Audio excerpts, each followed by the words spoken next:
What's up, everybody? So I'm back with another reaction video. So today I am reacting to South Park parents from best to worst. Let's see. I see Randy on here, so I want to know where they're gonna put my main man Randy, okay? Because Stan is actually the parent, so I feel like they're gonna put him pretty low because he's so like immature, but he's so entertaining. You have to love him. And I've heard that Cartman's mom, I thought she was like, pretty nice. In the comments, y'all been telling me that she has a side that I haven't seen, so I hope to get all the tea in this video. And yeah, let's hop right into this. Don't forget to like, comment, subscribe, and comment down below any videos that you guys want me to react to. South Park is full of absolute chaos, and although the main focus of the show is the kids, oftentimes the parents are the cause of that chaos. From misunderstandings to riots to full-on war with other countries, everything imaginable that could go wrong finds a way to go wrong. Today, we'll be breaking down South Park's parents and trying to figure out who are the best and who are the absolute worst. I'm Brad with Wicked Binge, and this is South Park Parents, Best to Worst. How did I manage to raise such a smart kid? And before we begin, we just want to make things clear. We'll be ranking parents together as a team.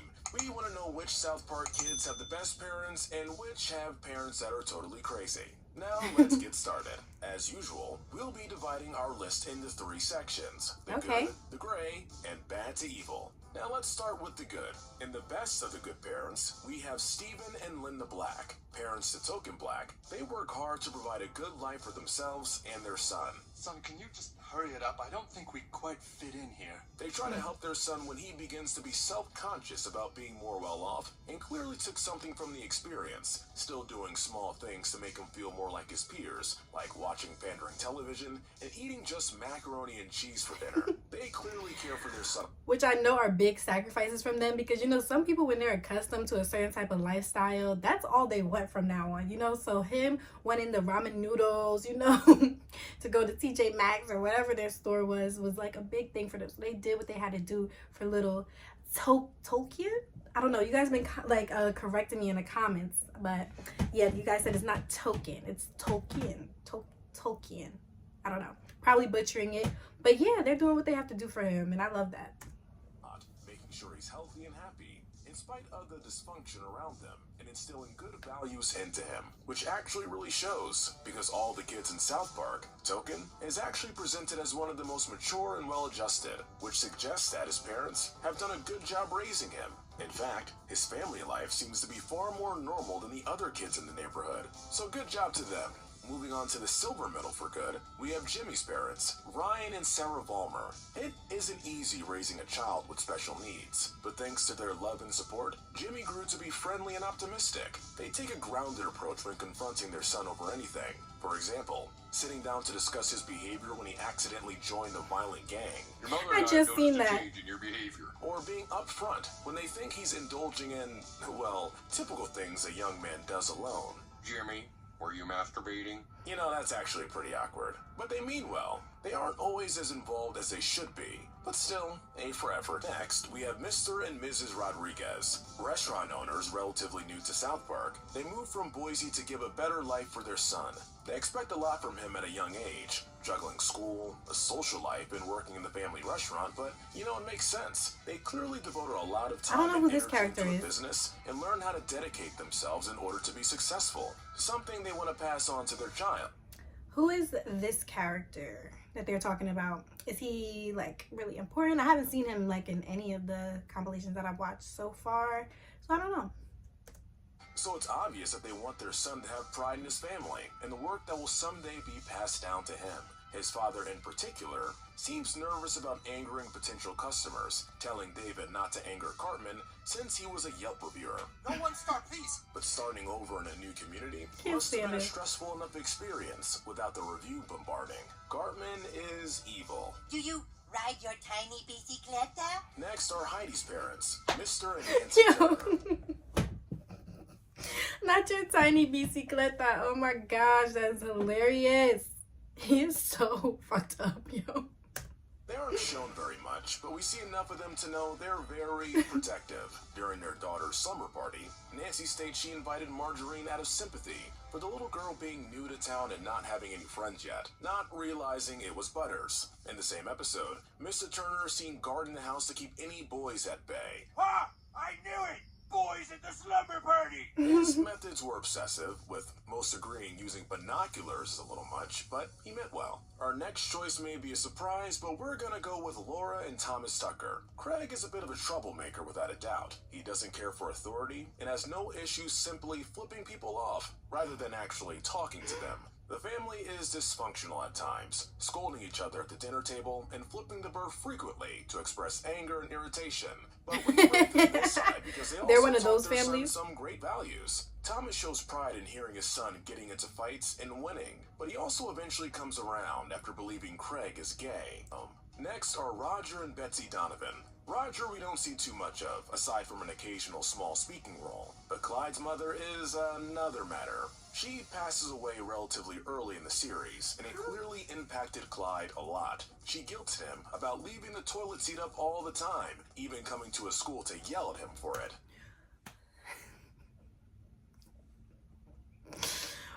They couldn't have put her in a casket any other way. How are they going to close that?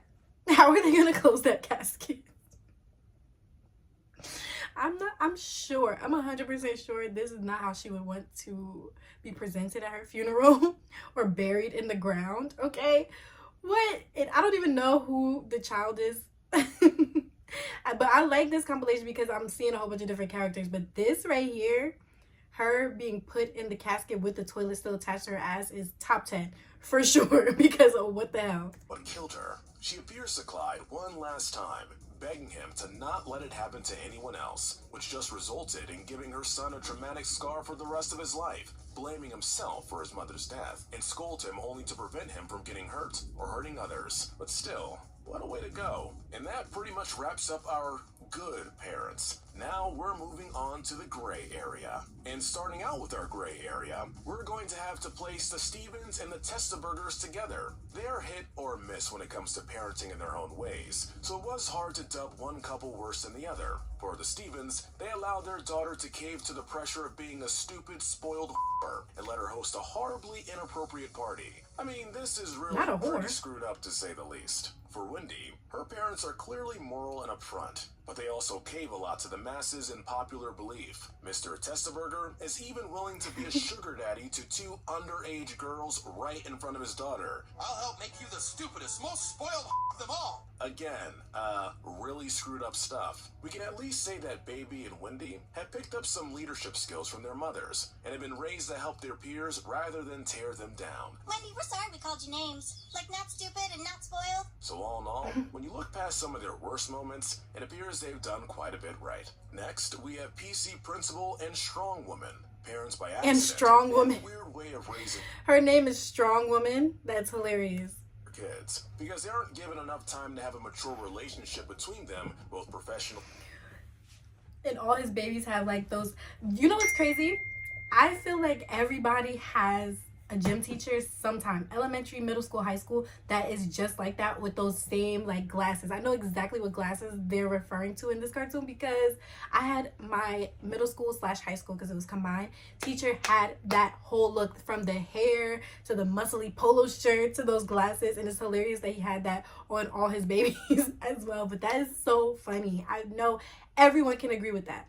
They end up having to raise kids before being ready. You better watch your microaggressions, bro. While PC Principal shouldn't be beating up children, then again it was Cartman, he at least steps up as a father, regardless of the fact that Strong Woman was trying to do everything on her own. I have worked my whole life to be the strongest woman possible. They both were clearly doing what they thought best, which says a lot for their character. Should they have let their kids be exposed to fame at such a young age? No, but you have to hand it to those kids. They were determined. Next, we have to include Mr. and Mrs. Garrison Sr. When you're parents to the erratic, perverted, and out-of-control Mr. Garrison, it's easy to see some wrong choices Not were made. perverted. Now, because we know so little about them, we can only judge and place them based on what we've seen. They're seen early in the series, and it's expressed that they had a loving and pretty much perfect home life. But that didn't mean Mr. Garrison Jr. was okay with that. When he visits them while chaperoning a school trip, he guilts his father about not having abused him growing up, demanding to know if it was due to him being unattractive. You can't help but feel bad for Garrison Sr. when he gets the guilt trip from not only his unstable son, but also from his wife. Your son, tricking him into thinking it's his father, but at least it wasn't as disgusting as it could have been. I guess. The next one was a tough call, but we're gonna have to give this spot to Richard and Mrs. Tweek. They just barely made the neutral part of a ranking, since they have a very shady business practice of sneaking meth into their coffee to get people hooked on it. Made with ingredients from local tweakers. And the real reason they can be ranked this high. Is that why his name is Tweek? Because he's tweaking off like drugs and stuff because his family? Is that what that is? That's where this going? Is that where this is going? Because it'll make sense. Is due to how they're shown to treat their son. They use his panic attacks to their advantage when guilt tripping, which is pretty terrible. His horrible anxiety seems to be the direct result of all the coffee they give him too, which is seriously a bit negligent. They support his relationship with Craig wholeheartedly, which is nice. We're so proud of you, Tweet. But that doesn't mean they should have used having a gay son as a sort of status symbol. But in a society where children are cast out due to who they're attracted to, this likely came as a relief to their anxious son. Why are they all watching him in the window? The gray area. We now get to the dark side. These parents have a lot of problems. They range from bad to awful to pure evil. Starting out the dark side, we have Randy and Sharon. And They're gonna lay off my man Randy is Randy. weighed down overwhelmingly by Randy's craziness. Yeah, Stan, why don't you go upstairs and play with yourself? In fact, oftentimes, Sharon ends up being the voice of reason to balance out her husband's irresponsible behavior. And truthfully, they both clearly care for their children, but they have different ways of expressing it. Randy is always dragging his family through ridiculous situations, from causing panic over global warming, to flooding a theater which resulted in the death of a small boy, to running a pot farm. Then there's the fact that he's prone to getting into fights with other dads at his son's sports games, drives drunk with his son and his son's friends in the car, and causes all sorts of riots across South Park. There's a reason God made our like little hoses. In a weird way, he doesn't see much of this as dangerous or bad, so his intentions aren't necessarily the worst. But he makes some pretty reckless parenting choices, to say the least. Sharon, on the other hand, while she does have the steadier head on her shoulders, also caves to Randy a lot, and stays with him simply because it was more comfortable than moving on. And although you can't blame her for what Randy does, she does let him get away with quite a bit. And finally, something worth noting about Sharon, when she thought Stan murdered someone, her first instinct was to bury and hide the body. I don't know what that says about her morality, but it says a lot about her loyalty to her children. Next, we have Linda Cartman, single mother and father to her son Eric. She's so lonely, she tries to be more a friend to her son than a parent. She's radical antics. She's been featured in who knows how many adult videos, leaving an emotional scar on her son. And because she allows him to stay deluded, he can never admit when he's wrong. We know he tries to be firmer in later episodes, scolding Eric over his language and misdeeds towards his friends. But she lets so much slide for so long, it's tough to see any recovery. We've been shown throughout multiple episodes that the reason why Cartman is such a monster is because his mother has allowed him to get away with anything. Yes, darling. You can have whatever you want. Which ultimately turned him into a narcissist. But that said, her intentions are pure. She really does seem to think she's doing what's right. And she does show love to her son. But still, she's created a monster. For sure, a monster. And you will respect my authority. The bronze medal for worst parents goes to the Broflovskis, Gerald and Sheila. What can we say about these two?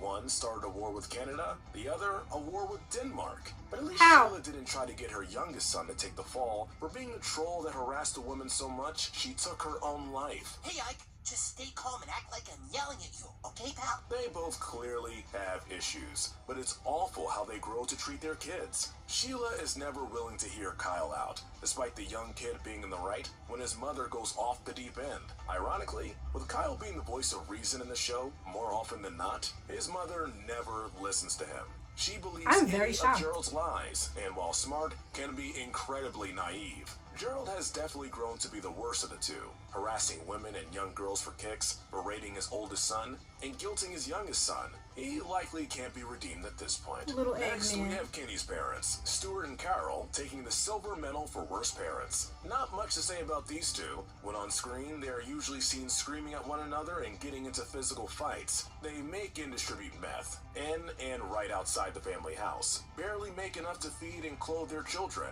and curse their oldest son when they join the cult in their own youth. Did that really just happen? I've heard about the cult. Tease you guys once again, filling me in. I've heard about the cult, so this is lit. I love you guys tell me stuff, and then I watch. I get to like put two and two together. I love it. I don't think so. Even after having their children taken away during a domestic dispute, they still don't show any improvement and continue to be toxic influences in their kids' lives. They're suggested to be physically abusive and without a doubt negligent. Their bitterness is also directed at their kids. And frankly, Kenny, being the sweet angel that he is, deserves so much better. So who can possibly be more worse than Butters. Meth than Watch it be Sally Butters. Who takes the gold medal for the worst parents in South Park? We have to give it to Steven and Butters. Lily Stotch. Butters' parents. It's a running gag in the show that Butters gets grounded for any That video just stopped so abruptly. That video just stopped so abruptly, but I kind of figured it was gonna be Butters because for one, I didn't see them any other time in the video, and two, I remember in the compilation that the mom tried to kill him. Like yeah, I think you deserve the worst for that, for sure. But yeah, that was pretty interesting. I've seen a lot of different characters that I don't normally see in these compilations, so that's pretty cool. And yeah, I learned a little bit about Carmen's mom, because y'all told me the tea on her, that she was, you know, a little different. And they said she was in adult films, so that's crazy. But yes, that was funny, and I will see you guys in the next one.